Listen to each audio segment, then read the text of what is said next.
Bonjour, aujourd'hui on plonge dans l'avant-propos d'un guide, un livre intitulé Le Grand Oral, exemple rédigé en SES. Bonjour, oui, SES pour Sciences économiques et sociales, c'est ça. Exactement. Un livre de Bénédicte Béja et Miguel de la Montagne. C'est donc un guide pour les lycéens qui préparent cette fameuse épreuve du bac. Tout à fait. Notre but aujourd'hui, c'est de décortiquer un peu ce que ce guide propose, selon ses auteurs à qui il s'adresse vraiment. D'accord.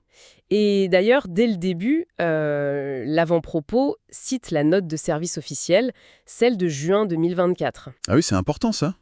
Oui, elle rappelle que l'objectif du grand oral, c'est, je cite, montrer sa capacité à prendre la parole en public de façon claire et convaincante. Mhm. Et aussi, mettre ses savoirs au service d'une argumentation.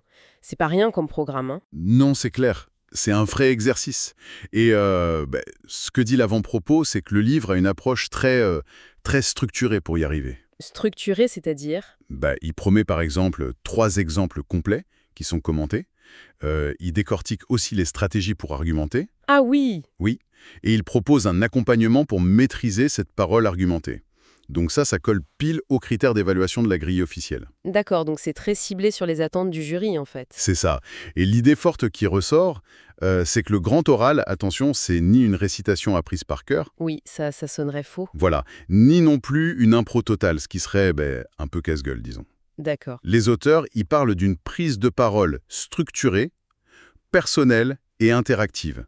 C'est ce trio qui est intéressant. Structurée, personnelle, interactive.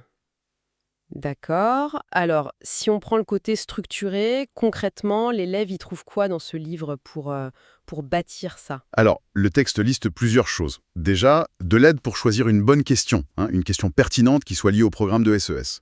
Ce qui n'est pas toujours évident. Non, c'est vrai. Ensuite, des méthodes pour construire un raisonnement solide. On parle même de thèse, antithèse, ce genre de démarche. D'accord, une structure argumentative classique en somme. Oui, mais appliquée à l'oral. Et aussi des outils pour organiser ses idées, et même, chose importante, pour anticiper les questions du jury. Ah, ça c'est clé. Anticiper. Exactement. Le livre fournit d'ailleurs des modèles de questions et des réponses argumentées, expliquées, pour montrer comment faire, quoi. C'est intéressant cette insistance en ce structure, l'argumentation. On sent bien que le but, c'est pas juste de réciter son cours. Ah non, pas du tout. C'est plus de lier ses connaissances à une vraie réflexion sur le monde réel, comme ils disent. Tout à fait. C'est vraiment l'idée de mobiliser ce qu'on a appris pour réfléchir, pour argumenter sur des sujets actuels. Transformer le savoir en compétence orale, en quelque sorte. C'est exactement ça. Et d'ailleurs, point intéressant, le livre ne s'adresse pas que aux élèves. Ah bon? Non, il rappelle que le jury, c'est 2 profs de spécialités différentes, souvent. Oui. Donc, ils évaluent autant les connaissances que la qualité de l'expression, la clarté, etc. Du coup, le guide se présente aussi comme un outil pour les enseignants. Pour tous les enseignants qui accompagnent les élèves, même ceux qui n'enseignent pas l'aspect de l'élève. Voilà, que ce soit le prof de spé ou l'autre membre du jury, ça peut les aider à mieux cerner l'épreuve et à guider les élèves. D'accord. Et j'ai vu aussi qu'il y avait une mention spéciale pour les élèves qui ont des aménagements, c'est ça? Oui, oui, c'est précisé. Le texte dit que ces élèves, ils y trouveront un support clair et rassurant pour faciliter leur préparation, en fait. C'est bien d'y penser. Oui. L'objectif global qui est affiché, c'est vraiment de fournir un outil méthodique, progressif et rigoureux, toujours en lien avec la note de service de 2024. Logique. Le but final, c'est d'aider les élèves à être plus sûrs d'eux et à transformer leurs connaissances en une parole convaincante. C'est moins l'accumulation qui compte que la mobilisation efficace à l'oral. Bon, alors si on résume un peu tout ça, cet avant-propos, il présente le livre comme une ressource assez complète, très structurée. Oui, Bien calé sur les exigences officielles du grand oral. L'idée, c'est vraiment de donner aux élèves, et aussi à leurs profs, les clés pour réussir cette épreuve d'argumentation orale. c'est l'essentiel, oui. L'accent est vraiment mis sur la méthode, sur la structure de l'argumentation et sur l'interaction avec le jury, plus que sur la simple restitution de connaissances. D'accord. C'est une approche qui valorise la compétence de communication, finalement. Tout à fait. La compréhension et l'application dans un contexte oral.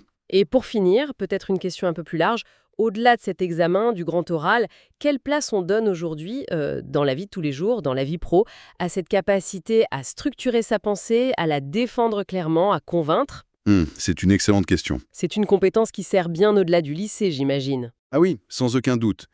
Savoir argumenter, savoir s'exprimer de manière structurée et convaincante, c'est fondamental, je crois, dans beaucoup de domaines. Voilà qui laisse matière à réflexion. Merci beaucoup. Merci à vous.